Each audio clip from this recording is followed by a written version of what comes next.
So, ayan na nga mga ropa. Ito, dahil nga nakita yung unang post natin na magluto ng humba, dadalhin sa ating mga ropa dyan sa Saudi Arabia. Ayun o, pawis na pawis o. Kawawa naman. Pangalawang luto. Kay shoutout pala sa nag-request. Kay Kuyang Amiglio. Ayan. Ito na po yung request nyo.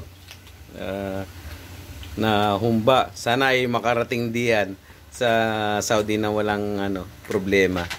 Ayan po.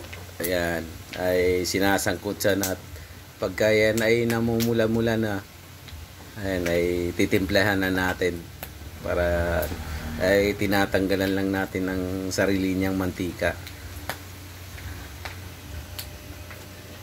Pawis na pawis tayo. Sobrang init. Mainit sa Pinas.